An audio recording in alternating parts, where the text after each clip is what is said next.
มันก็อยากเบิดแล้วแหละเนาะมันอยากเบิดแล้ว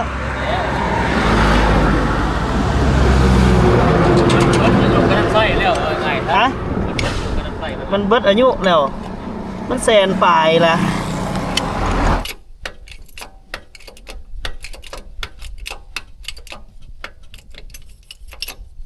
รถเหยียบแล้วเธอหนึ่ง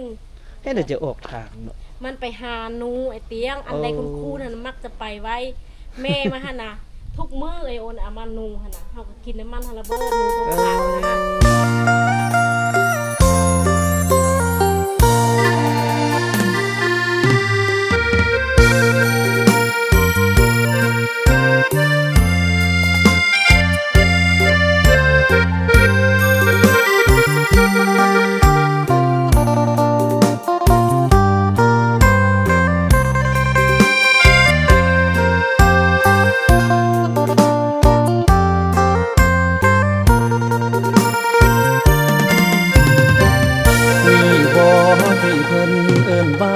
สายแน่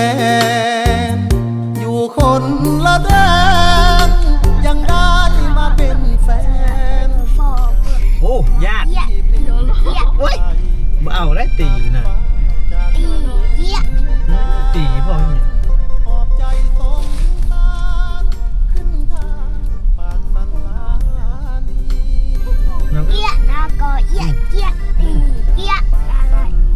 จอเจียบุ้งสระเอียมองเมียวะจะเอาบอเมียเอาเป็นยังอยากดูกันไหมจอเจียสระวะต่อตัวคือพ่อบุกไปตัวสระวะงองัวเลี้ยงหลายๆเป็นเงินสระเพื่อทาเพื่อเอาทาแบบไหนทาเพื่อเอาก็สร้างเงื่อนเลยหมาสระเอือสอเสือโอ้ยยางเด้สระไอไม่ไม้พอไฟอ้าวเห็นปะสระไอไม่ม้วนบ่ไว้สระเอาต่อเมฆอ้าวมีเต่าอีกปะแล้วอาบน้ำอีกอ๋อข้ามไปเลยข้ามไม่โทรไปเลยบ่ไม่ต้องเป็นน้ำเองน้ำเนี่ยเอาไว้ให้อย่างแน่เอาไว้กินเอาไว้กินขนมมาบ่แม่นบ่เอาไว้กินขนมเอลเซ่แม่นบ่น้ำมาเอาไว้กินน้ำบางคนหิวนักก็กินน้ำเด็กที่พ่อว่าน้ำเอาไว้กินนมตอนเช้าๆกับตอนแรงๆแม่นบ่มันนักถามว่าเอานมให้น้องกินแน่แม่นบ่อยากกินเอลเซ่แม่นบ่แม่นบ่เขาจะเดินทางไปใส่สบายดีก่อนสบายดีสบายดีไอ้น้ำกำลังเดินทางไหนลูกไปซื้อของลิ้นไปตรวจแขกลูกไปท่าแขกไปตรวจไอทงไซไอโทนี่ไอโทนี่ร้อนไปคนไซเลยไปตรวจเที่ยวไปตรวจแขกกับไอทงไซน้ำพ่อว่าจะเอาไอโทนี่ไปสแกนเนาะวันนี้นะพอดีครบรอบเดือนปลายแล้วเนาะปลายน้อยดีเดือนปลายแล้ว1แล้วจะเอาโทนี่ไปตรวจเช็คเบิ้งแขกเอาเครื่องลิ้นมีได้เห็นเพื่อนเพราะว่าครบเดือน1แล้วหมอให้ไปตรวจคือเครื่องลิ้นอันพวกนี้น่ะมันบกคักสภาพจะโอเคแล้วแหละพี่น้องมันบกคักเลยอ้าวมีอันคุณลุงคนฝากมาให้บักหลายๆเลยสักเครื่องลิ้นลุงนะบ่มากละลิ้นเบื่อละฮะรถก็มีแต่ตัวดีๆเพิ่นฝากมาเลยพักบ่คันว่าเศร้าลิ้นแล้วอีพ่อไปบริจาคได้โอเคบ่ก็โอเคเลยสงสัยเบื่อละลิ้นไปเดินทาง เดี๋ยวเข้าไปแวะเอาน้องจ้อยก่อนน้องดนแล้วบ่ได้ไปหาเพิ่นนี่สิพาเพิ่นไปน่าจะซื้อเพิ่นจะไปซื้อเครื่องนำมันบ่แม่เพิ่นจะไปซื้อเครื่องนำเปิดร้านเปิดร้านใหม่แต่ว่าที่แม่นร้านที่แม่นนั้นอยู่เงินไปเท่าอยู่ในบ้านยังบ่ทันได้ไป ตเลยลง YouTube ก็ได้ไปเอาเดินทางบัดนี้50 กิโล แห่งความยาวไกลมันก็อยากเบิดแล้วแหละเนาะมันอยากเบิดแล้ว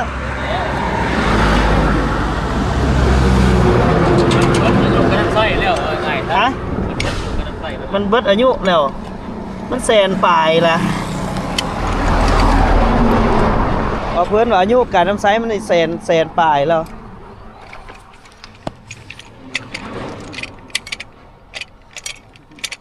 กิ๊กบิ๊กอีกตัวนี้ครับนี่สิบอกว่าเพื่อกิ๊กยังคือตัวน้อยนะมันได้จะต้นตัวนี้ตัวกระบะนี่นะสองต้นกว่า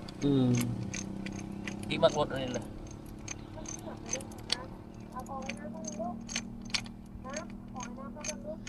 ยางเป็นต่ำคุมบนแห้งเลย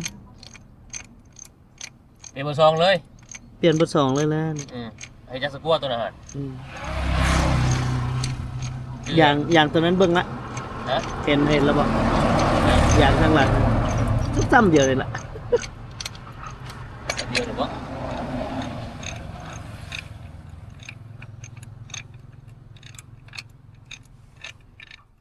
โอ้จะเอาค้ำตัวนี้ไว้ต้องคิดเองเอาไป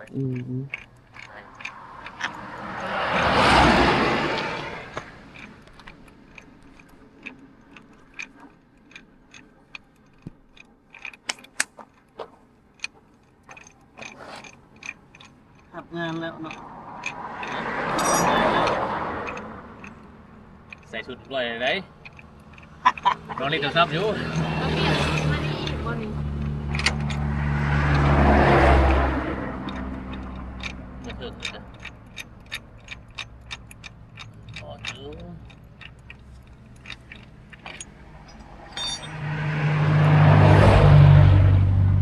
ใส่วะใส่นี่เลยอะไรวะใส่นี่อะไร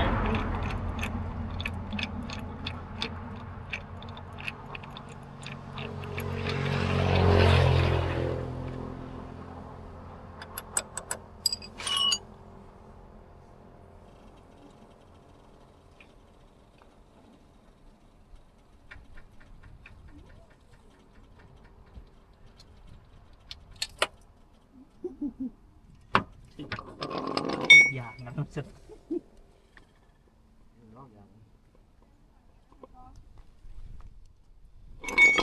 มันบดมาไก่เติบเลยจุดพวงมาลัยนักนะโอ้ยตาแบตผมหมดนั่นแหละอันนี้พัวยัดแต่แม็กมันแล้วโคตรนะโคตรแตกแล้วแหละแบบว่าถ้าโพสต์มาบ่มันจะมุ่นขึ้นมันโมหูเลยเด้แตกมันนั่นมันโมเมนต์มันแตกนะมันต่ำเลยแหละมันเบิดอายุเลยเนาะมันหัวมันจะหัวมันยันมันหัวแน่มาต่ำมันนั้นตึ้ม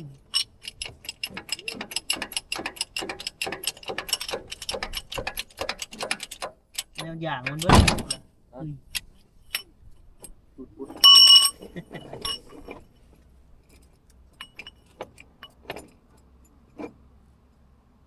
ใหญ่ด้วยเอากิ๊กหุ้นบางข้างน้อยเนาะกิ๊กหุ้นนี่ก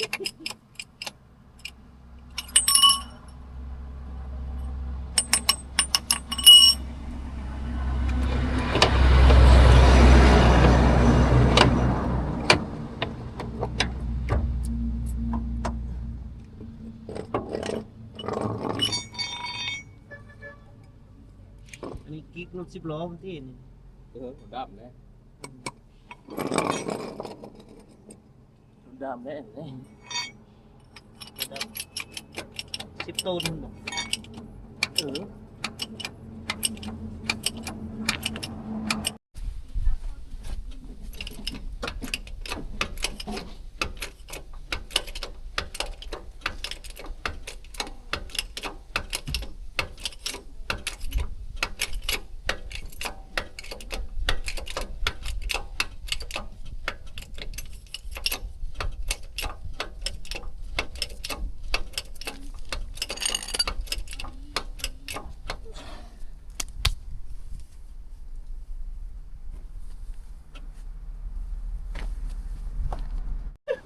กายเลย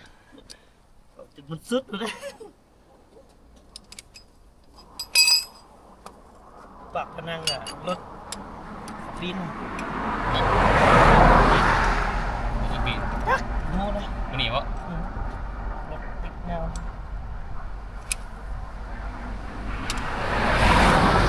ซ้ำกันหมดบางอย่างตัวหลังมันต้องละ ก็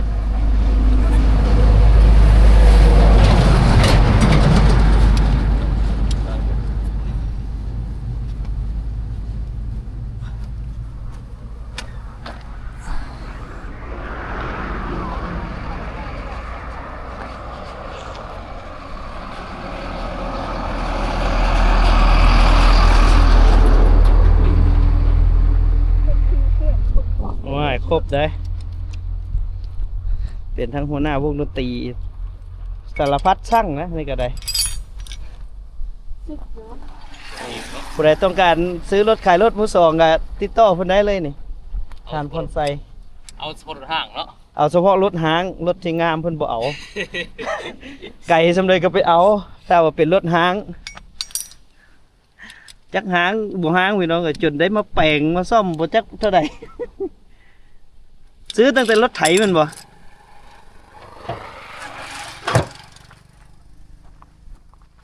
เย็บเลย หึ โอ้เห็นเนาะ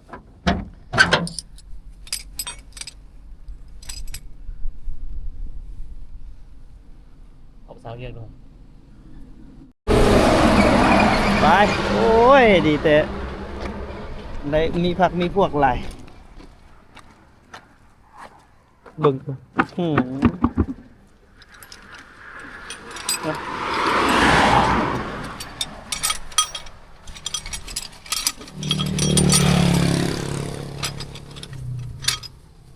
แล้วจังเบื่อเนาะไปเนาะ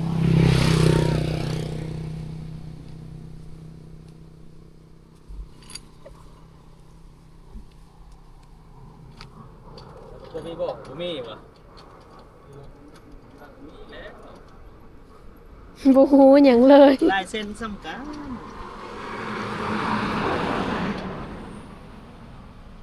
8,000สิรถ เส้นหนึงอ่ะ 2 เส้น 8,000ได้โอ้ บ่ทุกถือก็มีแต่มันบ่ทันได้นับใช่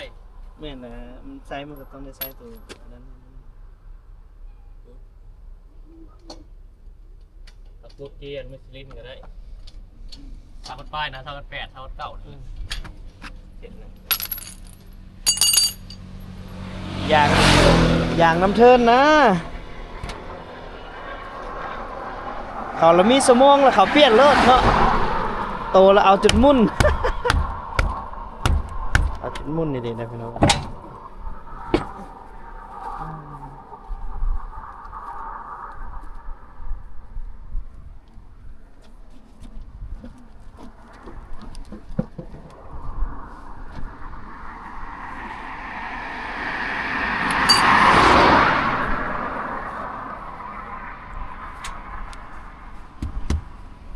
หอดเด้อ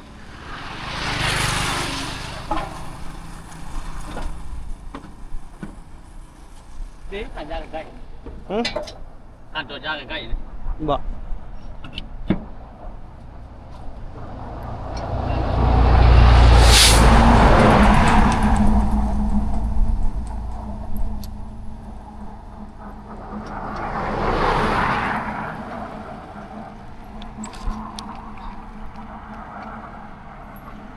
จอดเสร็จมันบดได้จอดแล้วล่ะมันจะไปเปลี่ยนผู้ซองไปก็แล่นเข้าอันนั้นซะก่อนล่ะเปลี่ยนยางซะก่อน เอาใหม่นะยูทูบเบอร์เลย เด็ดเอาไม่เลยเด็ดเปลี่ยนไม่ยูทูบเบอร์ทุก ถูกแล้วเนาะ อุ้ยเอากล้วยเลยล่ะสมเขาว่าละไปซอยหมู่คือสิอันน่ะตัวเองบ่เป็นอย่างที่จริงก็แก็บคือกันล่ะกินแก็บคือกัน เด็ดเนาะกินแกะกินปลาได้เลยเนาะ กินแก็บกินปลา รับเปลี่ยนกันไปเห็นเลย รับกันไปผู้ใดมีปลาก็แบ่งมาให้กินแด้ ตายหัวหน้าวงดนตรีบ่มีชื่อ ตึงตองพุ่นแหละป่ากัน หัวหน้าวงดนตรีบ่มีชื่อมาซอยมึงหับซื้อรถอีกห้างนำอีกเห็นหลายอยู่รถสะแล้วหั่น ซะแล้วเนาะ เห็นหลายอยู่ได้ คุณโซเวียตบ่ เขาจอดชิมหลายอยู่เรียบร้อยพี่น้องเดี๋ยวสิไปเปลี่ยนยางต่อปะนี่ขอบใจหลายๆใจเพิ่นดีแต่มีพักพวกอยู่ใกล้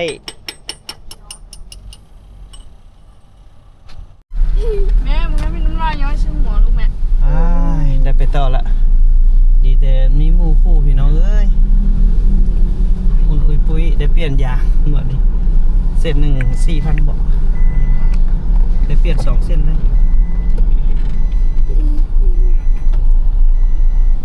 โอ้ยขุมลาย นี่ได้สหาร อะไรยังวะอยู่นี่เขามีแต่สูบยางสูบกับ อย่างอ่อนอย่างสุกวกัน แนวบริเช็คเลยเอาได้เปลี่ยนจนได้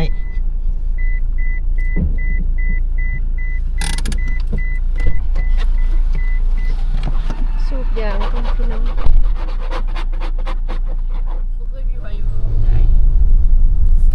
นาดี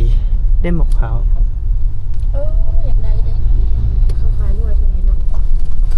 คนบ้านนาดีนี่บ่ขาย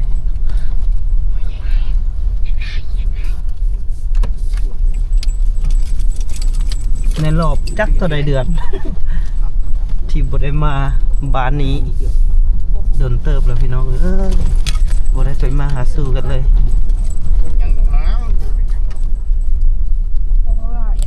อยู่เฮือนอยู่บ่ยางกระแตกแบนแต่หมุนอุ้ยปุ้ยยังต้องได้ไปเปลี่ยนยางอีกเนาะ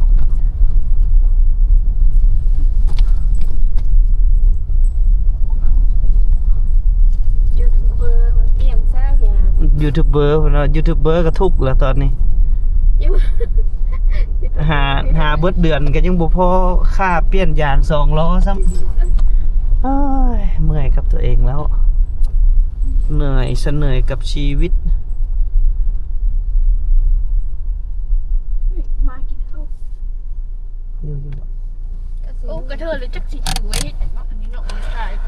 ตัวไหนลูก โอ้ใช่เอามาเอาหน่อยหนึง ลงไปเบิ่งน้องจอยกันนิดนึงฮัลโหลสบายดีเอ้าได้กระแจแล้วบ่ทางนี้บ่เปิดใจแล้วเนาะทางนี้เนาะบ่เปิดเจอแล้วทางนี้มาหยามน้องจอยจากบัตรฮะมันเหยียบแมวเหยียบมือไหนอีก ครั้งหนึ่งตอนเสิร์ฟมาขนาดแล้วก็พันไปเลย หามกินนี่ แม่น โอ้รถมันออกทางวะ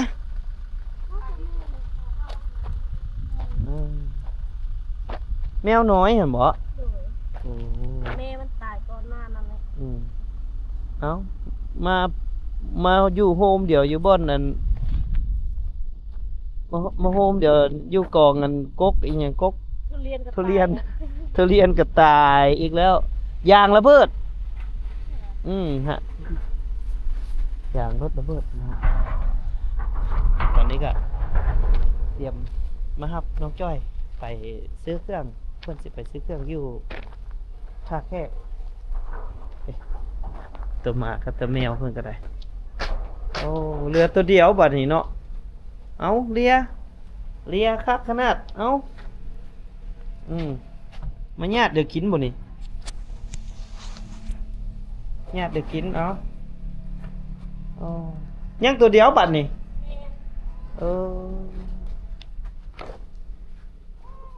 โอ้ยมาพอดีไก่ละคกมารถต่ำขุม ตำคุมแล้วรถยางแตกเลยแมวเรือตัวเดียวบ่บัดนี้บ่หมู่ไปแล้วหมู่รถเหยียบแล้วจะออกทางนี่เห็นบ่อืมไอ้แมวเอ้ยตอนนี้ก็อยู่เพื่อนน้องจ้อยพี่น้องอยู่เพื่อนน้องจ้อยเตรียมที่จะพากันพาน้องเพิ่นไปซื้อเครื่อง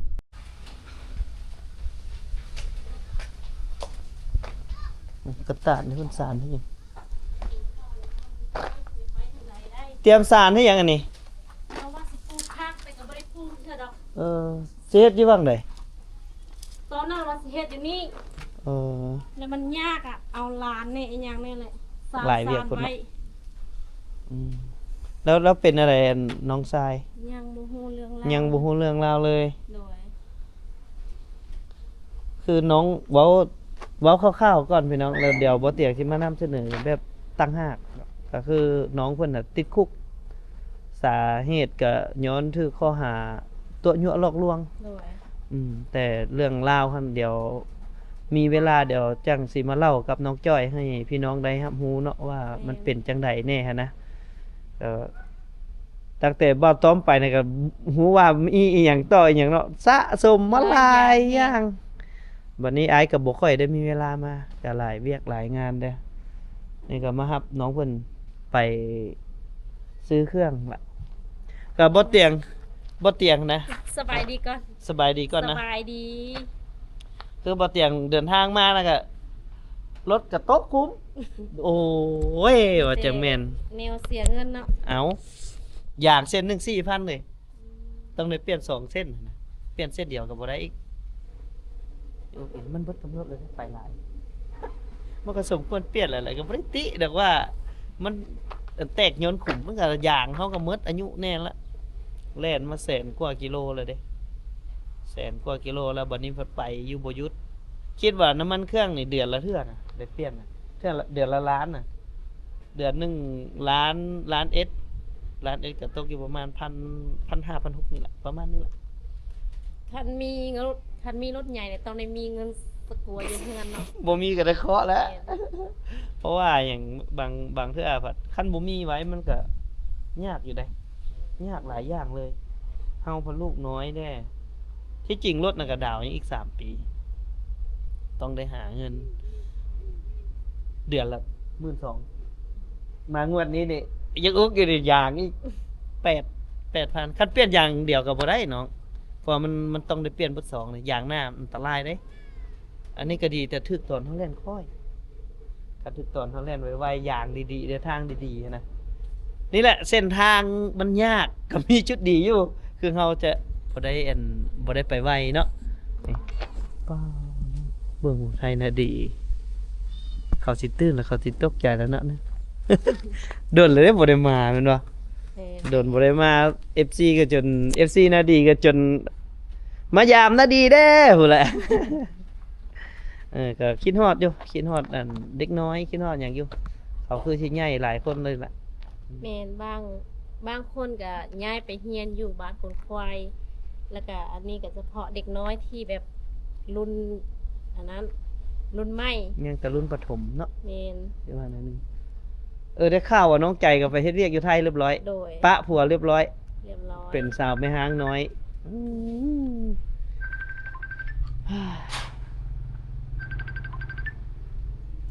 รถเหยียบแล้วเธอนึง